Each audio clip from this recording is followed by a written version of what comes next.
ทิมสะสายก็บ่ได้เด้พี่น้องเอ้ยกินเนื้ออยู่รัสเซีย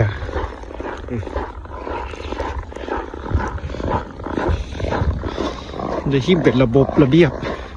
ทิมกินเนื้อแล้วสิพาไปย่างลิ้นพี่น้องอากาศคักๆอยู่มื้อนี้นะพี่น้องเลยอากาศดีๆเดี๋ยวสิพาย่างลิ้นจากบุตรพี่น้องเลยมื้อนี้อยู่รัสเซียฟ้างามขนาดนี้นะแจ้งสดใส สิไปแถวเขตโซนบทแถวซานเมืองนี่แหละพี่น้องไปเบิ่งอย่างลิ้นเบิ่งวัฒนธรรมเบิ่งบ้านเมืองเฮิรนพี่น้องเลย คือว่าในช่วงนี้เพิ่นกำลังจัดกิจกรรมหลายแนวได้พี่น้องในบ้านเฮิรน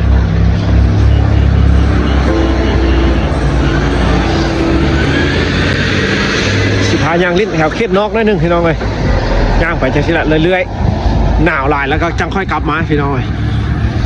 สำหรับมือผักพี่น้องเลยได้มีเวลาแล้วก็สิพาพี่น้องไปย่างลิ้นจากบุญจากเขา ออกจากเงินเขานี่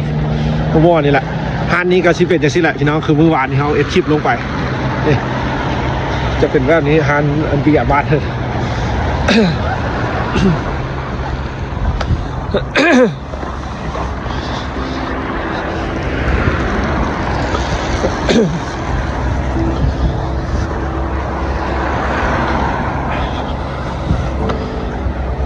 โอ้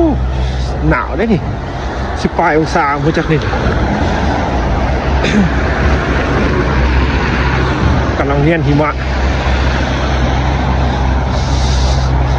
บ้านเฮือนซานเฮือนกันสิแหละพี่น้องเดี๋ยวสิพาไปแบบนี้แหละพี่น้องไปเบิ้งแบบนี้เขามักนะนี่คือจะสินี่บ้านเฮือนพี่น้องบ่มีโจรบ่มีขี้หลักเฮือนจังสินี่แคมทางสิเลยปะสิแหละบ้านเฮือนบ่มีคนขี้หลักนะพี่น้องบ้านเฮือนตัวใช้ชีวิตคักรัสเซียก็อีกแบบหนึ่งง่ายสะดวกสบายนี่เนียนหิมะสิรถแบบนี้ก็น้อยๆไปต่างหากขนาดโอ้หนาวอยู่ด้วยน้องวันนี้ก็ได้เด้ออากาศนะเย็นหนาวอยู่ จะตักหิมะเนียนครับพี่น้องเดี๋ยวไปฮอดเดี๋ยวย่างไปก็เราจะฮอดแถวซานเมืองพวกเราจะสิทายเบื้องพี่น้องอันนี้ถือว่าแถวในเมืองนั่นนึงไปแถวโซนบุตรมันสิต่างอีกแนวนึงพี่น้องเลย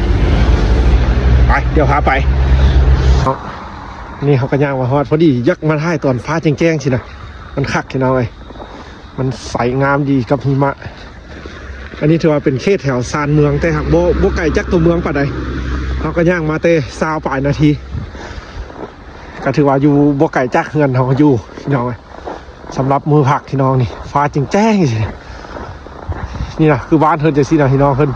รนซานเฮิรนแบบปะแบบนี้เลยนะแบบว่าหม้อกับเส้นทางแบบประตูวงเยี่ยมกับเส้นทางกันย่างหม้อกันสิเลยตัวบ้านเฮิรนบ่ค่อยจะมีแบบโจรพี่น้องเลย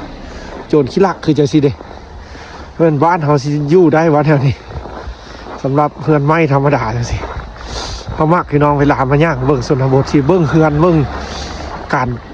เฮ็ดเฮือนเฮ็ดศาลของเพิ่นสินะคักพี่น้องเลยเพิ่นก็เป็นเอกลักษณ์บ้านเพิ่นได้อันนี้ก็ถือว่าบ่ไก่จักเฮือนเอาพี่น้องมาย่างเบิ่งแล้วก็สิย่างลงไปเบิ่งอันอย่างก็เอิ้นว่าคือบ้านเฮาเอิ้นคือวัดนะจะเป็นโบสถ์เป็นคลามนะคลามใหญ่แล้วเขาก็สิพาไปเบิ่งพี่น้องอีกมุมมองนึงวัฒนธรรมเพิ่นของรัสเซียเป็นสิเป็นจังได๋พี่น้องเอ้ยอากาศก็หนาวอยู่เด้เบิ่งไว้เนาะเมืองหนาวพี่น้องเอ้ยว่าเขตนี้บ่ไก่ปานใดพี่น้องเอ้ยเฮากันย่างมาคันไก่เฮาก็บ่ไปแล้วมันหนาวพี่น้องเอานี่อ๋อคักหิมะสนบทคักพี่น้องเขามักขนาดนี้นะหนาก็เป็น30 เซนพุ่นนะเฮ้ยความหนาวเย็นพี่น้องย่างจังบึดพี่น้องเลยบัดทิ่มขี้เหนียวก็เลยย่างออกมาเลยเพราะว่ามื้อนี้มันก็คือไว้เห็นฟ้าแจ้งๆพี่น้องแล้วก็เป็นมื้อพักได้แล้วก็ย่างเล่นจังบึดแล้วก็ค่อยเมื่อเงินโอ้เย็นมื้อนี้นะเย็นนี่ที่เพิ่นปลูกไว้จังซี่นะพี่น้องเป็นต้นไม้เพิ่นได้นี่พี่น้องเอ้ย เป็นต้นไม้เขาเจ้าบ่อยากให้หิมะหันปกคลุมหลายเขาเจ้าจะบังไว้ในนี้สำหรับบ้านแถวๆนี้ก็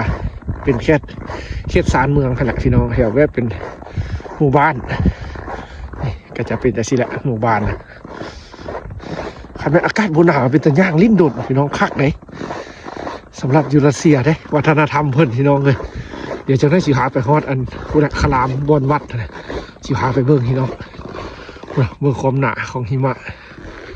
คุมบ้านนี่บ้านเพิ่นจะใส่แฝงได้พี่น้องนี่อย่าได้รัสเซียนะไปพี่น้องบ้านนี่งามขนาดเบิ่งหิมะตกนี่เงินซานเพิ่นนะพี่น้องคักอีกแบบนะนี่เบิ่งแม่หิมะนะอันนี้งามได้เฮือนอันนี้นะพี่น้องเลย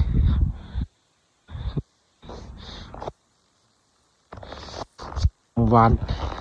เขตสารเมืองสำหรับรัสเซียพี่น้องเลยมีวัฒนธรรมเป็นเอกลักษณ์ของบ้านเฮิร์นได้พี่น้องที่บ่คือชาติใดเลยได้วัฒนธรรมของบ้านเฮิร์นนะมีเอกลักษณ์ของเพิ่นได้พี่น้องเป็นบ้านรัสเซียก็ได้ไก่สีฮอดละสำหรับฮีตของวัฒนธรรมของเพิ่นการแต่งตัวนุ่งกายเพื่อศาสนาเป็นเอกลักษณ์ของชาติเพิ่นพี่น้องเขาก็ย่างเลยมาฮิตสีฮอดละพี่น้องจะมีวัดแบบเป็นคลามพี่น้องเลยเป็นภาษารัสเซียเขาจะเอิ้นว่าคลามเดี๋ยวสิหาย่างเบ้อโอ้เย็นขนาดที่น้องจับโทรศัพท์นี่นื้อเหนียวเลยนี่เงินสารเท่านขันบ้านท่านมีโจทย์มีอย่างเพนเนี่ยนี่พี่น้องเข้าไปเอาไม้เฮ็ดซ้ำนี้ซื่อๆพี่น้องคักบ้านท่านหมักระเบียบอยู่รัสเซียนะนี่ก็ดีพี่น้องเข่งคัดนี่พี่น้องฮอดแล้วนี่ขลามวัดวาพี่น้องมันบ้านเขาก็สิเป็นวัดพี่น้องยักย่างมาแถวชนบทมันจะมีแบบนี้พี่น้องในหมู่บ้านหรือว่าในชนบทนี่ย่างมาลิ้นเลยพี่น้องอยากถ่ายให้เบิ่งหิดของวัฒนธรรมยูรัสเซียพี่น้องอีกบดลกะจะน้อยพี่น้องก็อาจจะได้มาเที่ยวพี่น้องเที่ยวรัสเซียนะเพราะว่าจะน้อยก็บดลก็สิมีทางรถไฟแต่รัสเซียหาจีนหาลาวแล้วพี่น้องจะเปิดให้มาเนี่ยตัวเป็นด้านหน้าพี่น้องตัวนี้นะตัวเป็นคนเข้าออกเข้าเที่ยวไปเที่ยวมาพี่น้องเอากระชิทายให้เบิ่งรับชีวิตอยู่รัสเซียพี่น้องว้าอันนี้เป็นอย่างวะออกไอ้ตัวอยู่นี่โอ้น่าจะเป็นท่อคมฮ้อนเนาะบอกพี่น้องท่อคมฮ้อนที่หัวเนาะอุ่นเว้ยนี่พี่น้องอันนี้จะเป็นด้านหน้าพี่น้องผู้คนจะมาบคาดบอลอย่างเลยนี่เขากระชิทายให้เบิ่งวัฒนธรรมของรัสเซียพี่น้องฮิตของประเพณีของเขาเจ้าที่บ่คือชาติใดพี่น้องพระเจ้าก็มีเอกลักษณ์เป็นของชาติพระเจ้าเองพี่น้อง คือรัสเซียนะก็เป็นชาติที่ยิ่งใหญ่พี่น้องดินแดนที่กว้างขวางพี่น้องวัฒนธรรมหลากหลายของหลายชนเผ่าพี่น้องนี่ก็เป็นอีกสถานที่สำคัญของชาวรัสเซียพี่น้องที่พระเจ้าจะมากราบไหว้หรือว่าบุญเฮ็ดศีลก็สิคือวัดบ้านเฮานะพี่น้องอันนี้ก็สิเป็นด้านหน้าที่รถที่รางที่จะมาจอดได้พี่น้องอันนี้ก็เป็นเดินที่นั่งลิ้นก็มีถ้าผู้ใดที่มาย่างก็นั่งลิ้นนั่งหัวอยู่นี่ก็ได้พี่น้องนี่ก็คือที่อีกสถานที่หนึ่งที่เขาอยากจะมาถ่ายให้พี่น้องเบิ่งสำหรับพี่น้องที่ติดตามคลิปเขาอยู่บางบ้านพี่น้องขอบใจพี่น้องเด้อที่รับชมถ่ายจังน้อยแล้วเขาก็สิเมื่อยพี่น้องเพราะว่าอากาศมันก็เย็นเลยรถรางก็จะบกขาดพี่น้องแถวนี้เส้นทางเพื่อเป็นอันนี้นี่เขาจะอนุรักษ์ไว้พี่น้องนี่จะมีส่วนนั่งลิ้นนั่งหัวผู้ใดไปมาก็ได้นั่งลิ้นนั่งชมนี่คือว่างามพี่น้องแถวนี้ก็ได้คือว่าเป็นอีกบ่อหนึ่ง มักศิลปะของรัสเซียพี่น้องเอาจากน้อยก็สิได้มาเที่ยวชมแหละพี่น้องรถไฟคนเปิดแล้วก็สิได้มาเที่ยวมาชมอยู่ประเทศรัสเซียละพี่น้องก็จะไปมาสะดวกสบายเพราะว่าคนลาวหรือว่าคนไทยที่เข้ามารัสเซียก็ถือว่าบ่มีวีซ่าก็ได้พี่น้องถ้าอยู่ภายใน1 เดือนก็ถือว่าแบบเดียวกับบ้านเราไปที่เมืองไทย กับอยู่เมืองไทยก็ถือว่าไปมาสะดวกบ่มีวีซ่าก็ได้ถ้าไปท่องเที่ยวดำบึดดำขาวถ้าไปโดนไปเฮ็ดเวียกเหตุการณ์กันน่าจะมีวีซ่าพี่น้องเลยผู้คนเลยว่าจะไปมาบ่คาดเลยพี่น้องเลยสำหรับวัฒนธรรมรัสเซียเด้อพี่น้องเลยที่เป็นเอกลักษณ์เขาควรจะได้เรียนรู้พี่น้องเลยเบิ่งที่แตกต่างหลายมุมหลายมองของสัตว์ในโลกนี้พี่น้องเลยจะมีบ่คือกันเนาะพี่น้องครับแต่ละประเทศแต่ละสถานที่แต่ละบ่อนก็จะแตกต่างกันไปพี่น้องเลยเอาสำหรับมื้อนี้สิลาคลิปเท่านี้เด้อพี่น้องเจอกันใหม่คลิปหน้าบ๊ายบาย